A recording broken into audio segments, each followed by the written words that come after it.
Welcome back to the Denise Effect, where we talk about life, loans, and level up. Today, I would like to introduce my friend since I was 15. Her name is Lina Padilla and the owner of the Remedy Salon. Hello, hello. Say hi to everybody. Hi. Let's take it back. How old were we when we met? It was sophomore year, so I think we were 14, 15. Because I was a freshman when I met you. You're older than me. Older. The viejita. But man, still friends. Oh, yeah. How many years now? 20, 27, 28 Yeah, years? long time. That's awesome. What do you remember about us back then when we were 15? Traviesas. Oh my gosh. I don't even think we could talk about it. No, but we had fun. I remember going to the car shows. I remember taking a whole day to curl your hair to go to those events.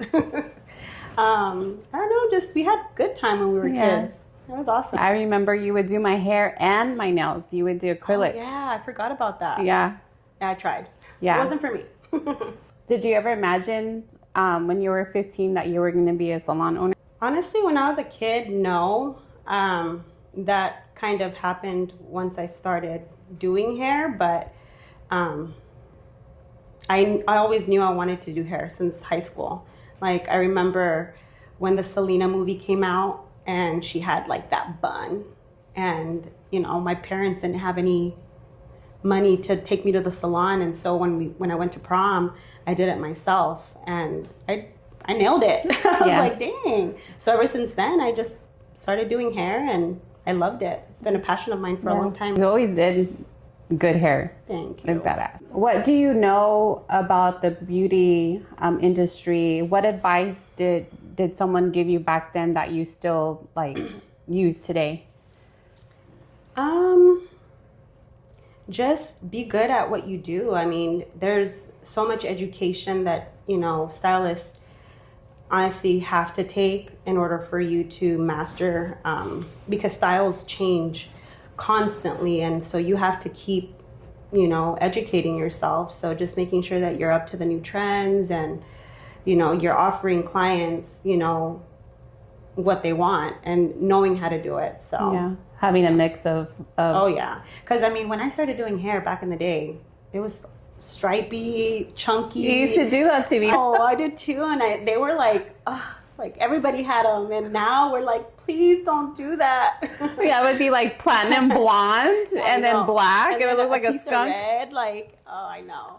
But it was the trends, and that's what I'm saying. Like, trends change, and you just have to keep teaching yourself. Yeah, it is moving. One of the trends right now that you wish would go away with the beauty industry, or like hair that like you see and you're like, oh girl, know that. You know what? I actually don't hate anything right now, but back in the day, I would say like mullets, even though mullets right now are so in style. You know, they were mullets, but now they're called wolf cuts. And when they're longer, they look, you know, they look cute. But when they're short, it just, you know, you look like a wolf. Yeah. I don't know. But they're I feel like some people can totally like rock it. So yeah. But this, I think for color, just the stripy, chunky, like back-to-back foils that were in back then, just don't bring them back. What do you think about the money piece right now? Because I know a lot of girls are doing the thick highlights and they're calling it the money piece. What do you think about that? Yeah, I mean, I like them because there's ways of blending it. Some girls like it really bold. I say if you're going to do a bold, just make sure you're back in the chair every 4 to 6 weeks so that you don't have that grow out. But I mean, it's okay. I like it. What kept you going in the industry when everything got tough? Like, what kept you just keep going? Because I remember, like, back in the day when you worked at Tony and Guy, you were always working. You were always behind the chair. On the weekends, you, like, weren't able to go anywhere until after you're off of work. Saturdays, Sundays, you were always a hustler. Yeah, I've always loved, I mean, it's easier when you love what you do, right? Like, I love doing hair. What keeps me going is my kids, my family, my goals. I have so many of them. And so just keep pushing. I mean, after COVID, you know, our industry kind of was hurting for a little bit, and still there's been salons that have closed. You know, it hasn't been the same, and with the economy too. But just keep pushing. You know, you gotta, if you love what you do, you just gotta stay focused and keep hustling. Tell me one of the moments that you decided to open up your own salon. When did you know, like, you know what, this is it? Like, I'm tired of working for someone else. I'm just gonna take the leap of faith and do my own thing. It was shortly after Mario and I got married. Mario is really good financially with money, and I've always had that problem of not being good with money. I'm a spender, but he, you know, we talked about our short-term goals, long-term goals, and so my goal was to open a salon, and we both made it happen. Like, we just worked for it, and it was nothing to do with like not being happy at where I was at. I loved where I was at before too. It was just a dream that I wanted to accomplish, and he helped me. And it was time. It's like, you've been so long like doing hair, 15, 20 years, and it's like, why not be my own boss? Like, I'm working for other people. Now you get to use everything you learned in the industry from the beginning, and now you get to mentor other girls that, you know, come in, because I do see that you have girls fresh out of college that come in and they're working with you. Yeah, and it's so nice to mold them. And I've seen some of the girls that have assisted me. I mean, they're so busy and they're doing amazing hair. I have, you know, pretty blessed, but I have 2 daughters that are in the industry too, and I have 2 more that are on the way. And you know, my goal one day is to keep opening salons, and hopefully they could each have one, and we can just keep, you know. Even your son, he even does hair. He's a barber too. Starting a business, being an entrepreneur, what is the hardest thing that you went through in the beginning besides COVID? I remember, so working behind the chair, you talk to a lot of people, and I'm a curious creature, so I've asked a lot of questions on how to do it. So honestly, I got guidance from a lot of clients, business owners. I had a client help me get my EIN and my LLC, and then I had to get my name for the salon and make it all legit and all the permits and stuff. But honestly, it was just asking questions. It was a little hard because I'm not computer savvy, but I got through it. It wasn't hard. And as far as funding, we saved, so we put all our savings into our salon. That's amazing. So. And what inspired you, the Remedy Salon? It comes from, well, remedy in Spanish is remedio. You know, when you're not feeling good, remedio is, you take remedio to feel better, right? So I took that, and, you know, I feel like any guy that does their hair, I feel like you look good, you feel good. So it just was easy to name it that, and it was catchy. So we went with it. Make a difference. Like me, if I don't have my hair and makeup done, I'm not feeling my 100. So definitely having your hair fully done and your makeup and your eyelashes, to me, it makes a difference. I don't get ready like, you know, every day. I try to get myself put together, but when I do, like every time, oh, your hair's so pretty, oh, your makeup is so pretty, and it makes you feel good, you know. So I love it. What was one of your proudest moments of the Remedy Salon? Honestly, is staying open since COVID, because after COVID and the economy being so bad, there's a lot of salons that closed, and it was really hard to see.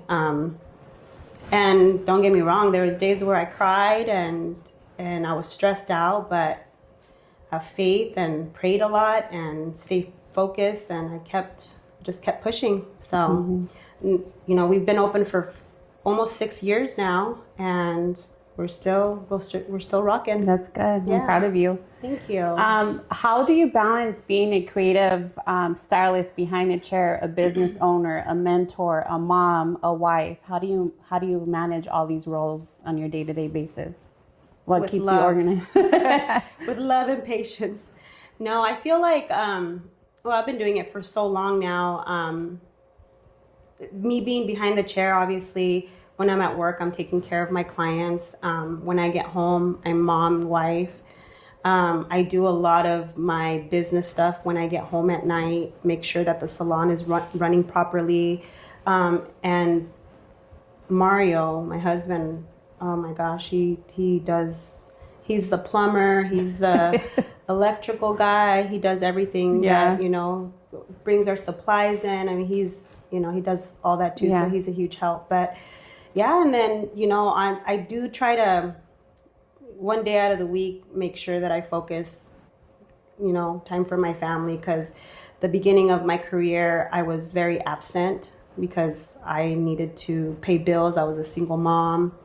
So now I'm in a different position. So I missed out a lot when they were younger. So I'm trying to make sure that doesn't happen, and I'm there for them now. So. That's good. What is your go-to song when you're in the salon to get you in the mood? I love Juicy, man. I hate this because I love gangster music, dude. Like, it just makes me happy. But sometimes you can't play that in the salon. It's like mother, Snoop, I know. All those bad words. You can't. But I love the inner chola comes out. What do they say? You can take the girl at the hood, but the hood never leaves the girl. I'm the same girl. I'm driving to work and I'm listening to like 90s, like Ice Cube, Snoop Dogg. Yeah, the music back in the day though was just it's the best. What is your typical day, or like when a client sits in your chair, what is like the biggest type of achievements that you get to hear as stylist? Let me see. When I was younger, I would get a lot of like boy drama. Now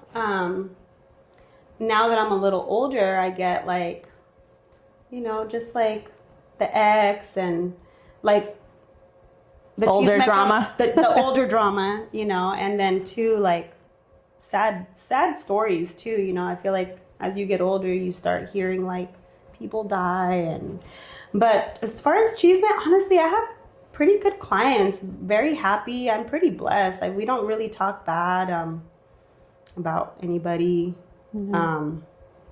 They'll say if they're having a bad day at work or whatever, but nothing major. I have pretty cool clients. We're talking about older clients and, going through experiencing death. I know there's something that you and I, we share, and we both can sympathize with each other, is that at a young age, we both lost our mom to cancer. The other day I was at the salon and I was checking out, and I overheard you talking to a client, and you mentioned that your mother passed away with, she had endometrial cancer, right? My mom, well, she had uterine cancer and then beat that, and then she had breast cancer. Yeah, had uterine cancer too. Oh. Yeah, so that's that, and I think that, us as, women, busy women, that we work a lot and, we put everybody else first. What is the advice that we give to other women experience what we went through with our mom having like uterine cancer? Like, what are things that you have to do like for yourself? So after my mom passed away, I went to get checked to see if I have the gene. I'm constantly making sure that I'm doing my physicals. I know Mario sometimes always tells me, God, you live at the doctor. But I feel like the fear of, my kids losing me, I just want to live as long as I could. So if I have to go to do physicals, get my mammograms, and do all the things that I have to do, I will. And it's important. I even have taught my kids to do that. Like, you got to pay attention to your body, and, it's unfortunate, but people nowadays are dying super, super young. So, and just taking care of your bodies, all the junk that people eat too is so bad for you. Yeah. I definitely agree. I'm the same way. I make sure I get my mammograms, my physicals, blood work every year, because breast cancer and uterine cancer does run in my family too. But just for you girls out there, just make sure that you're out there, checking yourself all the time. We always get busy, catering to our family, our friends, our clients, and we always put our health last. Yeah. Who inspires you the most in your business? My business? Myself. It's like, I want to thank me for doing all the hard. I'm just kidding. No, God, there's a lot of people that inspire me, but something that keeps me going is my mom.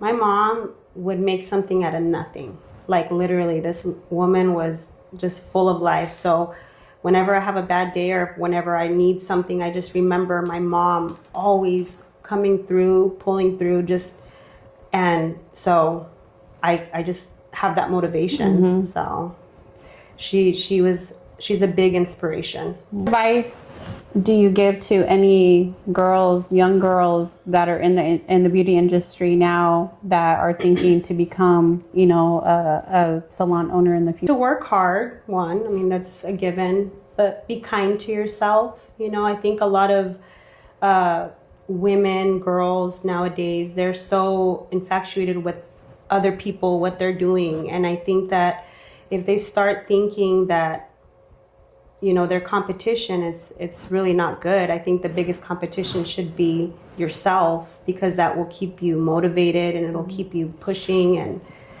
and moving forward. You concentrate on yourself. It keeps your goals and you keep minding your business and doing good. You're not worried about anybody else. Yeah. So just worry about yourself one day at a time and just keep pushing. Yeah. What would you tell your 15-year-old self today, if you could? I would say be kind. I wish I was kinder to myself. I used to be negative sometimes with my person, but also choosing your circle. I feel like when you hang out with people that are doing bad things, you tend to do bad things. And when you hang out with people that do well, it rubs off, and it's a great thing. Yeah. Remedy Salon doing out there for the community and their clients different than other salons right now?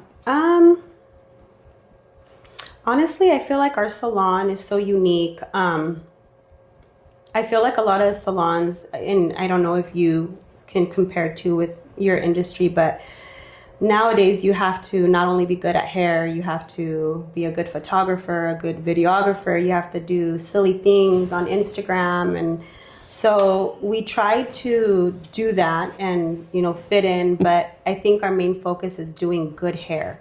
Like at the end of the day, our clients are coming in to sit down in our chair and we have to know how to do their hair. So putting in 20 hours on goofy content is not going to bring you in, the clientele that you need. So we try to stay focused on making sure that we make our clients happy and we're getting the education that we need to fulfill our clients. And we're very family oriented and very sweet. Like when people come in, we're always like, hi, how are you?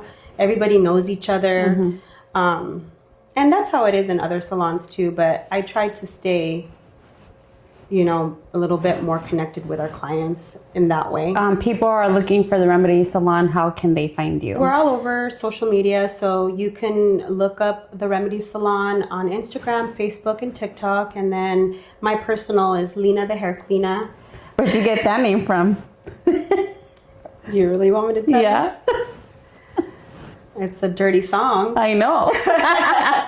It goes, Tina, the sperm cleanup.